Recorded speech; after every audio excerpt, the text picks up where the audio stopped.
Patient মানে patient হয়ে যাবে না, পেশেন্ট থাকা। Patience is what I am talking about. আমি একটুখানি শেখেলে সেইভাবে দেখতে গেলে লোকেরা ভাবে যে আমি প্রচণ্ড আমার বউ তো আরও শেখেলে, ও তো এখনও 90s এর গানই শুনে যাচ্ছে, আমি যদিও বা সেটা করি না। I have moved on.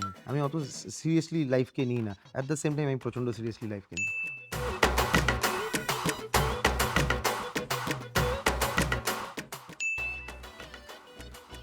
যখন কোনো ইন্টেন্স ক্যারেক্টার করি বা ইমোশনাল কোনো সিন থাকে বা সিকোয়েন্স থাকে, সো আই প্লে মিউজিক। আমি অভিনয় করার সময় মিউজিক চালাই। সব কিছুই তো তুমি এক্সপ্লোর করতে করতে যাও। তো আমিও আমার অ্যাক্টিং, আমি আমার প্রসেসটা এক্সপ্লোর করতে করতে গেছি। তো কোথাও কোনো একটা সময় কোনো এক ছবিতে বা সিরিজে আমি দেখেছিলাম যে আমি ভালো ইমোট করতে পারছি যখন কোনো একটা মিউজিক চলছে, বা যে স্ক্রিপ্টটা পড়ে যে মিউজিকটার সঙ্গে সেই স্ক্রিপ্টটা পড়তে ভালো লাগছে, বা আমার ইমোশনটা আরও বেশি কাজ করছে।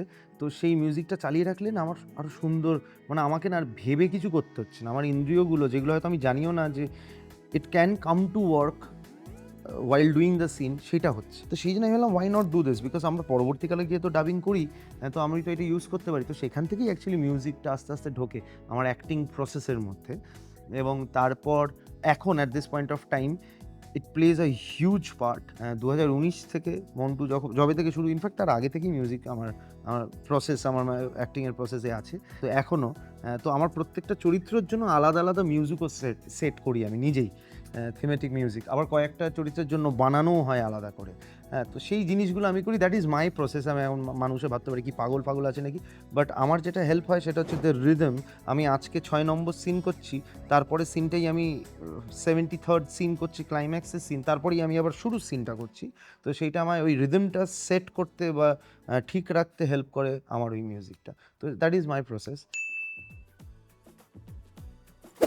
Because I wanted to tell stories, as simple as এর থেকে ভালো কিছু হতে পারে না। একটা প্রোডাকশন হাউস খুলে I want to tell my stories, tell stories, me and যিশুদার স্টোরিজ, যেগুলো আমরা বলতে চাই বা যে ধরনের জিনিস মানুষের কাছে পৌঁছে দিতে চাই। I know a lot of youngsters incredibly talented, but সেই জায়গাটা পাচ্ছে না। But I want to work with them, যারা অ্যাকচুয়ালি ইজ আওয়ার ফিউচার। এই এই চেঞ্জ তো মানে যবে থেকে আমি থিয়েটার করছি তবে থেকেই আসা শুরু করেছে। সবাই পরিণত হয় ধীরে ধীরে নিজের লাইফে নানা সিচুয়েশন বলো, নানান জিনিস বলো, সেইগুলো তাদেরকে পরিণত করে দেয়। তো সেক্ষেত্রে আমার থিয়েটারের সময় থেকেই আস্তে আস্তে, যখন আমি থিয়েটার ডিরেক্ট করেছি, যখন থিয়েটার গ্রুপ ছিল আমার, যখন নিজে অভিনয় করেছি, বা যখন থিয়েটার গ্রুপটা চালিয়েছি বিহাইন্ড দ্য সিন, হ্যাঁ, তখন থেকেই অনেক চেঞ্জেস এসছে। থিয়েটার ওয়ার্কার ছিলাম, থিয়েটার অ্যাক্টর হয়েছি। তো I was a theatre worker প্রথমে। তো সেরমভাবেই আমার প্রোডাকশন হাউসে I am a production guy first, and then anything else আর কি। তো এই পেছনটা তোমায় সামলাতে গেলে প্রচণ্ড ম্যাচুরিটির সঙ্গে সামলাতে হয়। তো সেইভাবেই সৌরভ দাসকেও সেই বিষয়গুলো প্রচণ্ড পরিণতির দিকে নিয়ে গেছে। ম্যারেজ ইজ অ্যান ইনস্টিটিউশন সবাই বলে। আমি একটুখানি সেকেলে সেইভাবে দেখতে গেলে লোকেরা ভাবে যে আমি প্রচণ্ড হিপ। আমার বউ তো আরও সেকেলে, ও তো এখনও 90s এর গানই শুনে যাচ্ছে, আমি যদিও বা সেটা করি না।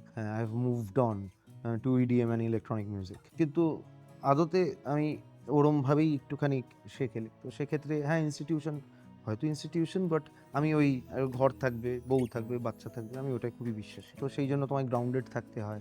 হ্যাঁ, আল্টিমেটলি গিয়ে তোমার ডাল ভাতটা খেতে হবে আর কি। যতই বড় তুমি তীর মেরে নাও না কেন জীবনে, হ্যাঁ, গিয়ে তোমার ডাল ভাতটা, একটা লঙ্কা থাকবে, গল্প করবে কি হলো আজকে, এটা খুব সিম্পল একটা লাইফ, আমি খুবই বিশ্বাসী। না, আমি চুজ করি না বলেই তো এক্সপেরিমেন্টাল হয়ে যায়। আমি যদি চুজ করতাম তাহলে ভালোই করতাম। হ্যাঁ, আমি তাড়াহুড়োয় থাকি, আমি ভুলভাল জিনিস পড়ে চলে যাই, আমার কাছে যেটা ঠিকঠাক লাগে। তো মানুষের কাছে এক্সপেরিমেন্টাল হয়ে যায়। বাট আমি এক্সপেরিমেন্ট করবো বলে করি না, আমার করতে ইচ্ছে করে, এইটা করি, লোকেরা তাকাবে, হেভি লাগবে, এই জন্য হেক অফ ইট আর কি।